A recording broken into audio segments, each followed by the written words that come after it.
heard from Dr. Nick at the beginning of the day around the concept of the multi-crisis.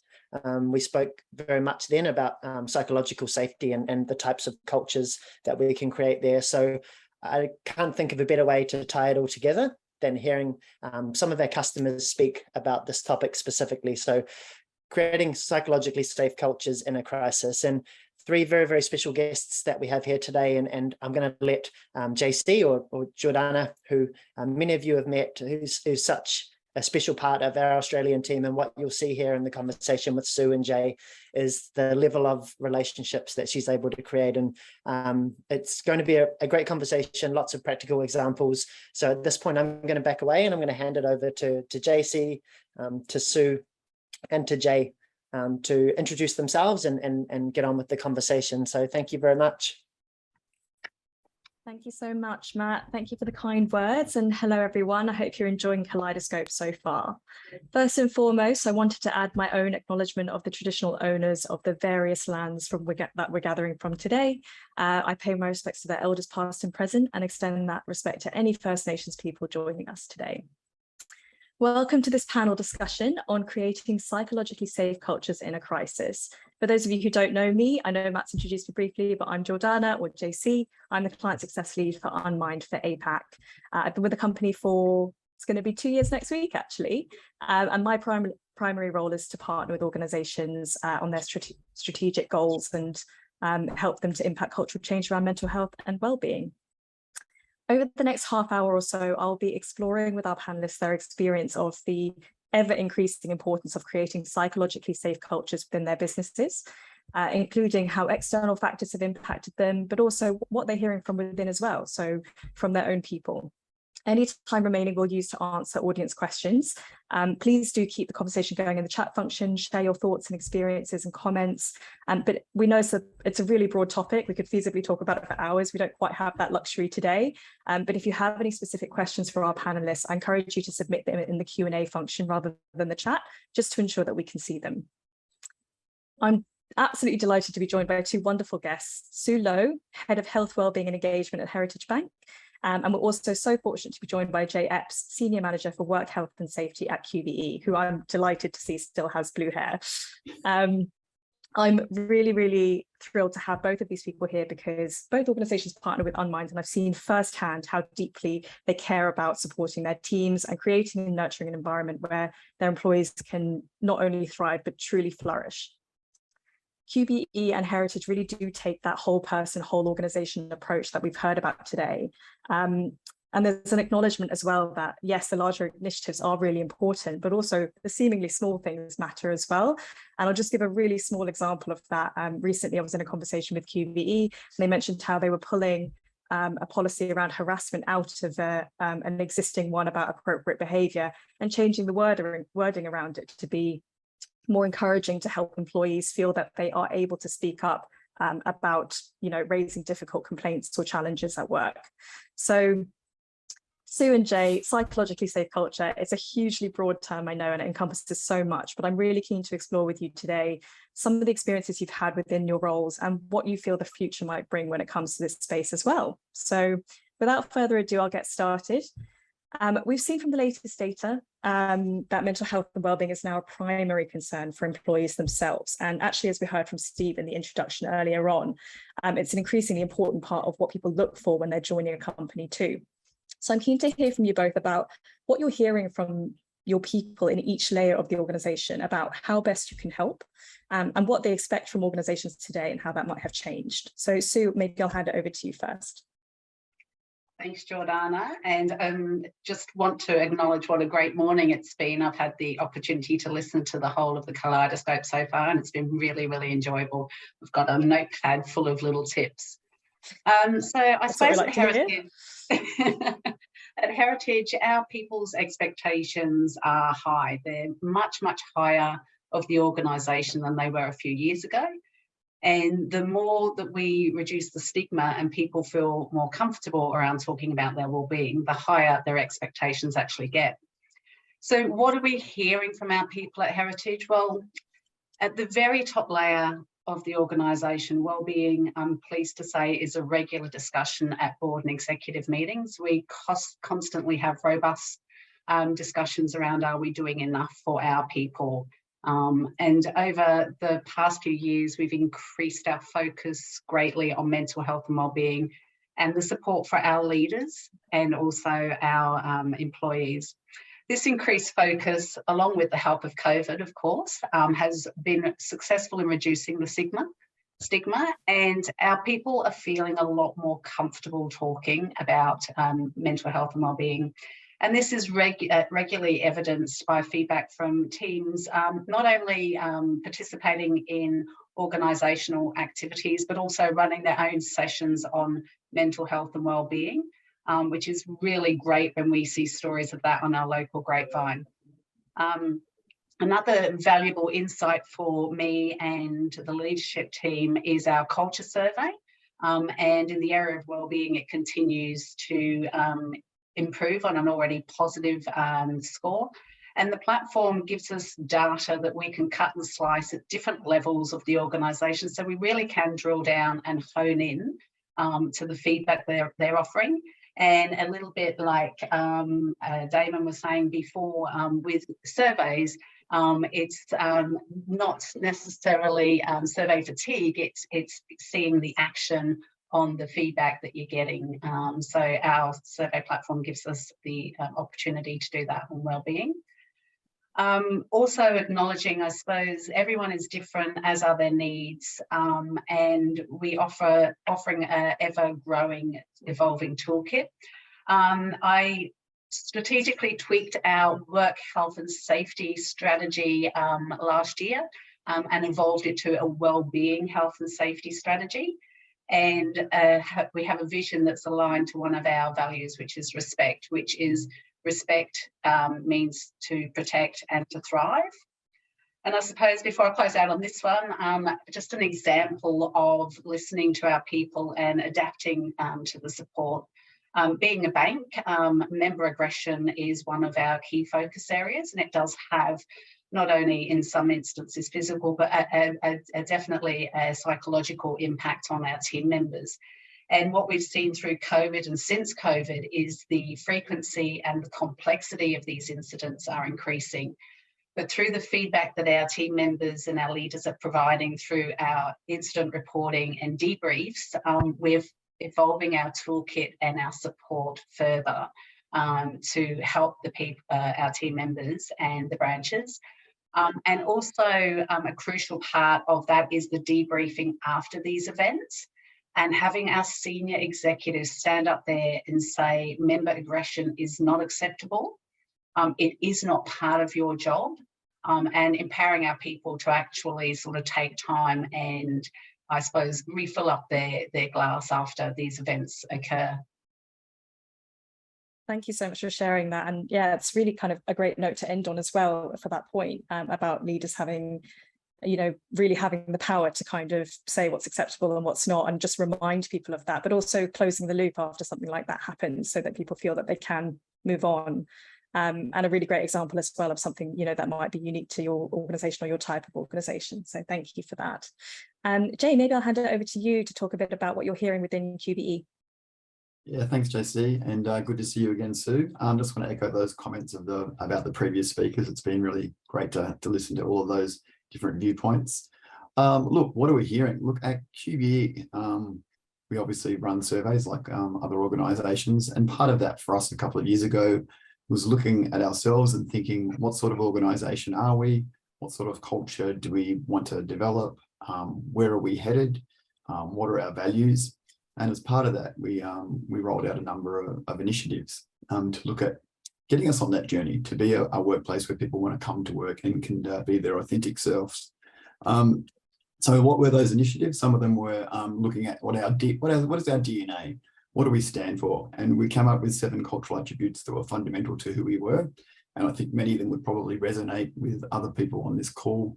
And they were that we were inclusive, we were courageous, we did things as a team, we got things done, we were fast-paced, and we were accountable, we were customer-focused, and we were technical experts. And I think that DNA sort of helped tie us all together about what was the culture that we wanted. And that was coupled with another initiative, which was basically making sure that people felt safe to speak up. And providing that that open space for people to speak up and to challenge respectfully and to bring new ideas, which brings innovation. This made a safe culture for people, and it was really important to people's psychological safety and their well-being. One of the other strategies was, how do we rate our people? And one of them was, it's not just about what you do, it's how you do it. So it is about how do you interact with your fellow colleagues? How do you interact with our customer base? And so that was really important in driving our culture to get people's well-being where we wanted it to be, where people felt safe and included in the workplace. So I think they're just a few of the initiatives that I wanted to touch on. I think the main thing to tie it back to is how do we hear it from our people? And it is more or less through surveys. Obviously, our executive and our boards are very interested in the psychological safety of our people, particularly during COVID, and particularly now that we're seeing legislation change around psychological safety. Absolutely, thank you. I think there's some amazing points in there. Definitely, it's not only what you do, it's how you do it. That's something that's really important to us at Unmind as well. And I think that's, a great point to make. And also tying it back to your DNA and thinking just constantly about what you're doing. And is that part of, how you want to be seen and how you want to be as an organization? So thank you for sharing. And Jay, maybe I'll pass it back over to you again for this one as well first. But how do you feel about how the remit of wellbeing has expanded, as Sue's kind of touched on already, beyond that traditional mental health approach? Yeah, this is really interesting. I've had many long conversations with people about this. Look, I often think about what do people think of when they hear the word well-being. And sometimes I think people think perhaps in the negative around well-being being something that we've always got to try and fix and try and get us back onto an even keel. Whereas I think where most of us are trying to move now into is well-being being in the positive space about how do we make our people better, how do we teach them, how do they grow, and and at QBE obviously we have a very holistic approach in trying to make sure that that positive psychology space is the space that we're playing in. And obviously there's many tools available now, including the one your company is offering.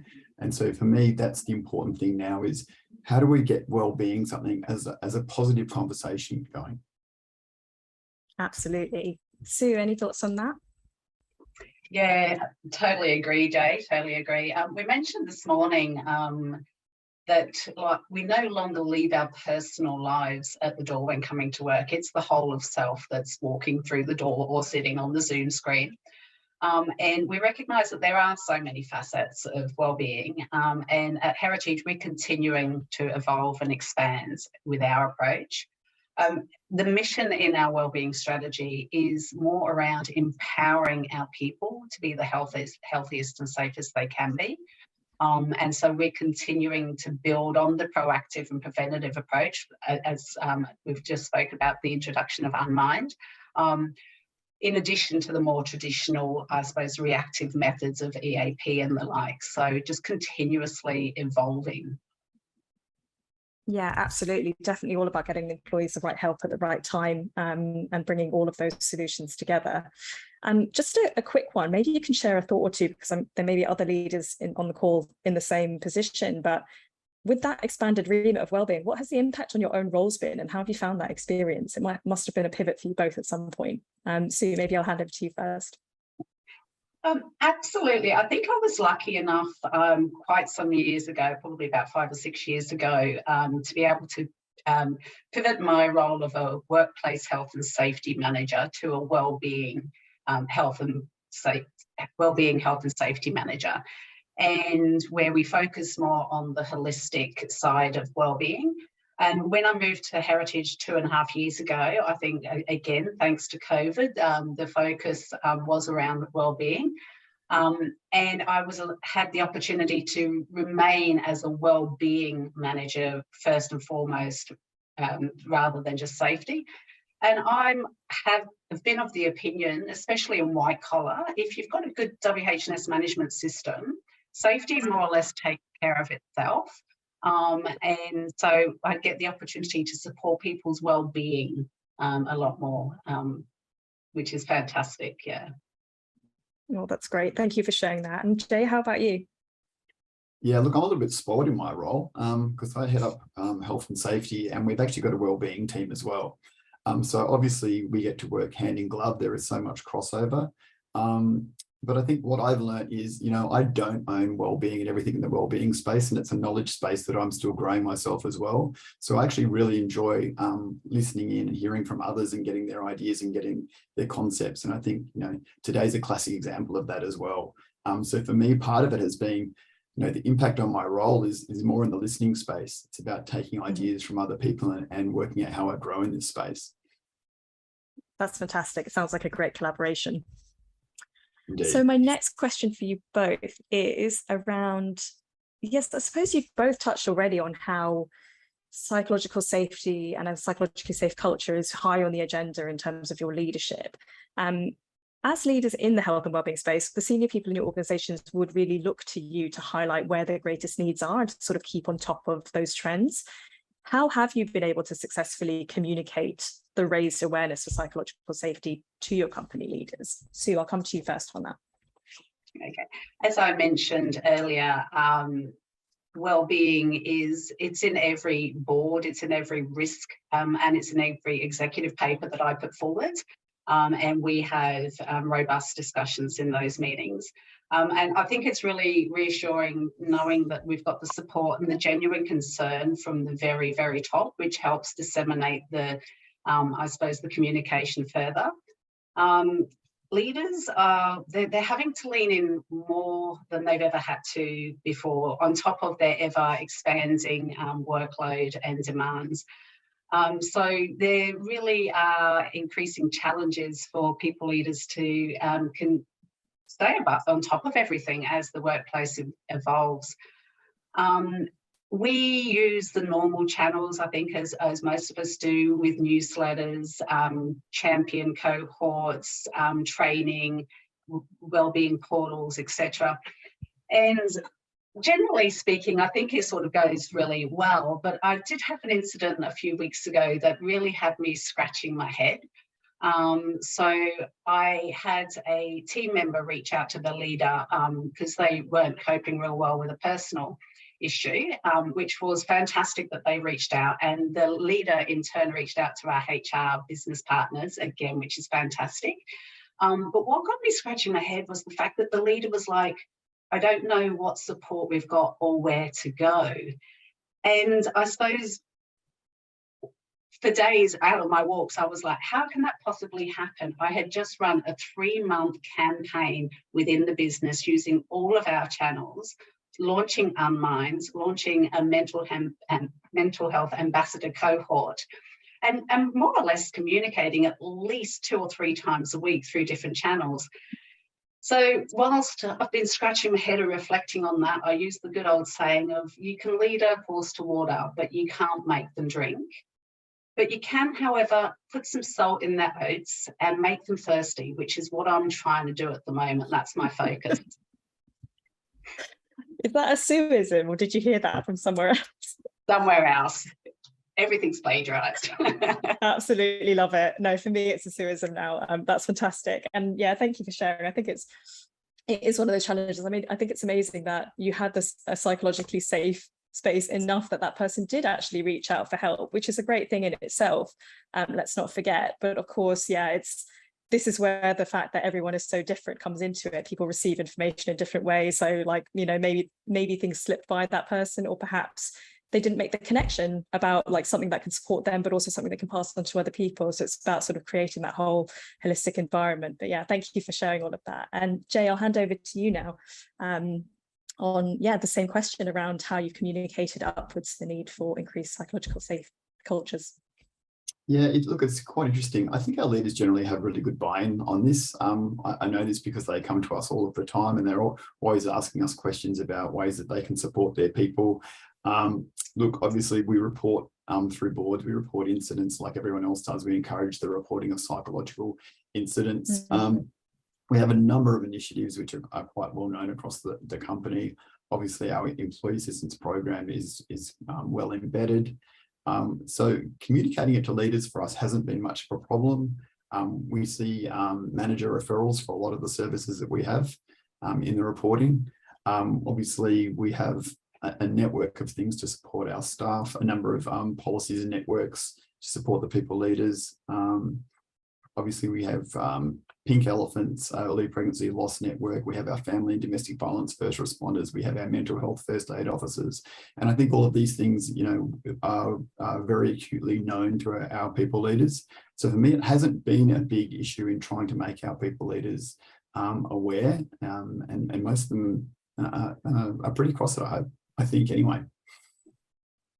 That's great to hear. And I think, yeah, I mean, it sounds fantastic. And that's the ideal place you want to be, really, where people either know where to find that information or they ask for it. You can't really ask for more than that. So it's really great to hear. So when it comes to driving change, obviously that happens through a lot of different ways at an organization. It can be a really long and at times quite arduous journey, especially when it's around something that's quite heavily stigmatized and is sort of only now coming to the forefront of people's acknowledged needs. What are some of the biggest challenges that you have faced within your organizations when trying to drive change? Sue, I'll come to you on this. So I suppose Steve mentioned it earlier, and I love that line where he said the biggest challenges of well-being at work is that work gets in the way of well-being. And that is so true. Like, it's sort of, how do you slow people down long enough to breathe, to take that break? The fact that everyone is just so busy, just getting them to pause long enough to get off that hamster wheel, to me, is the biggest challenge. Coupled with that heritage, we're heading into a merger, which is going to add additional challenges as people will be further stretched. And there's the fear of change and unknown. So the busyness is at all levels of the organisation, and it seems to be in all levels of our lives now. Even just gardening, there's so much to do and be busy. So it's, I suppose, tackling it differently at different levels in the organisation. And I've personally found that it's around building relationships with key influencers and cohorts at each level, and meeting teams on their terms. So whether it be going out into the branches or using the champion networks, or putting breadcrumbs in each of the executive papers that we're doing. Yeah, fantastic. I think it's great to hear you talk about the different layers there. I think role modeling is such an important part of this as well, and the relationship piece as well, because I suppose there's a few different layers to it, where you've got sort of leadership and centralized messaging, like they have the power to kind of really put Welly behind and all of these messages about the importance of looking after ourselves and the importance of opening up the conversation. But of course, also you need those kind of individual layers of, how does this actually relate to me specifically? How does this relate to the team environment that I'm in, that the role that I'm doing? So yeah, it's definitely a many-pronged approach. Jay, how about you? Yeah, look, pretty similar to Sue. Look, everyone's busy, everyone is time poor. So it's about, who are those people that can drive the change, who might have some capacity. So it's trying to find those people. Obviously, we've all heard about, you know, it must be led from the top, and we try and find change champions. But even sometimes your change champions are still busy as well. For me, it's been about, you know, how do we package the change? How do we make it simple? How do we make it bite-sized? How do we make it easy to digest? One of the big things for me has been leaning into our executive assistant network. They seem to be the people in the organisation, you know, they're the drive, they're the connection points. And importantly for me, they've always been the good ones driving the change and getting the change through to new starters and new employees as they onboard people. So for me, they've been one of the critical elements in our organisation. But yeah, my advice is change is just trying to keep it simple and keep it bite-sized so that people can digest it. 100%, so bite-sized that people don't even notice, which happens incrementally, definitely. And I completely agree. You're so right. We sometimes forget this about champions and ambassadors, that, you know, they all have their kind of swings and roundabouts to go through as well. So yeah, it's definitely an important one to acknowledge. And I think what you said about the exec assistants is fantastic as well, because that's obviously an example of you've identified a specific group, and that will look different to every organization, but they're the ones who have the touch points of those sort of moments that matter for employees. So really great to hear that. Thank you. We're moving swiftly on. I have another question that kind of relates to those different layers of the organizations that was just spoken about, but what lessons do you reflect on from taking that whole organization approach? Jay, I'm going to come to you first on this one. Yeah, look, for me, the whole of organization approach is you can't say it once and it's embedded. I think it is that repeated messaging. And I think the one thing I've enjoyed about being at QBE is having the DNA and having the language and having some frameworks and the safety to speak up. And I think that being role modeled again and again with communications and with leaders, I think this really embeds that whole of organization approach and really develops that safe space for people to speak up. And for me, that is the one thing that has continued to resonate while I've been at QBE. So then my advice is you just have to keep using it and keep going and find something that works for your organization and that resonates with your people. I love that. Repeat, repeat, repeat. And certainly ties into what Sue was saying earlier about getting those messages trickling through again and again over a period of time. Sue, how about you? What do you reflect on for taking a whole organization approach? Yeah, absolutely agree. Repeat, repeat, repeat. And repeat at all the different levels as well. The whole of organizational approach is absolutely critical. And I suppose it doesn't help, it greatly helps when you continuously get a nudge from the top. I suppose being in safety and wellbeing at the beginning of the pandemic, it was really hard to get your head above water for more than a couple of seconds. As we all know, we were battling first and foremost our people's physical safety initially, and obviously the ever-changing government demands. I was reflecting on this morning thinking, oh my gosh, like COVID, what COVID? But back 18 months ago, being in safety with the changes across the states, it was such a challenge. So when I did get a chance to put my head above water, that's when I went out to market and came across Unmind. And one of, although it was within my delegation and budget, in consultation with my leader, we decided to put it to the executive. And at the executive meeting, the CEO stood up and endorsed it and said, we want you to launch it in 2 weeks' time at a senior leaders conference that already had a full agenda, face to face. So having the CEO stand up and talk not only about the Wellbeing app, but talk about health and wellbeing at a senior leaders conference and endorse it just opened up the opportunity for me to further, I suppose, embed across the organisation, knowing that I've got the senior leadership behind me. And as Jay said, it's now just an ongoing communication and ever evolving and using your different channels to embed it across the business so that we can support, I suppose, not only our team members, but their families as well. Yeah, thank you for that. And it's so great to hear about that with your CEO kind of making that statement. It's a bold thing to say, but the impact of it is overwhelming. And of course, your senior leaders, need to look after themselves, but they also have the ability to trickle all of this down through the organization as well. So important. Thank you for sharing. We've kind of reached the end of our main section. And I would just encourage the audience, based on what you've heard today, if you have any specific questions for Sue or Jay, please send them through the Q&A section and we'll get to as many as we can. In the meantime, got a couple of additional things for you, not quite off the hook yet. We've talked already about leaders and communicating upwards around the need for increased psychological safety. What have your leaders asked from you in return? And yeah, Jay, I'll come to you first on this. Look, I think mostly from the leadership, it is about how do I make their life easier? So how do I give them the information that they can have at their fingertips readily accessible?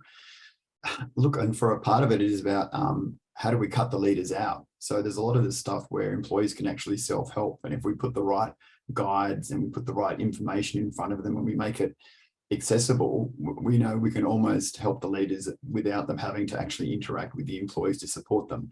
It doesn't mean that they're not still there to support them, but you know, the less we can, the more we can take off their plate, the less they have to do, the easier it is for our leaders. So that's sort of been our focus, obviously, in the last 12 months, is about how do we help our employees to self-help. Yeah, fantastic. Thank you for sharing that. And yeah, I definitely understand having to sort of act as that filter to make sure that the most important things are getting priority and attention. And Sue, how about you? What are your leaders asking you for? And maybe also how are you proving impact to them as well? So similar to Jay, we definitely are empowering our people to self-help because, yeah, the more you can take off of leaders' plate. We have had feedback from our leaders through various surveys and workshops and things. And over the last sort of year or so, we've implemented a number of specific onboarding for leaders and tweaked some of the support that we give them so that they're up to speed early, whether they are new to heritage or just new to leadership.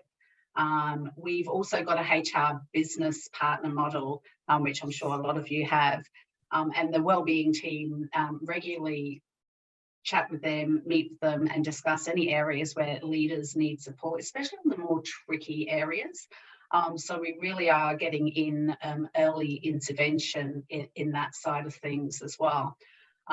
So yeah, I suppose just listening through different avenues and then sort of acting. I was talking to a girlfriend on my daily walk this morning, and I was saying to her around the manager support with EAP when you get into really tricky situations with team members that might not be coping.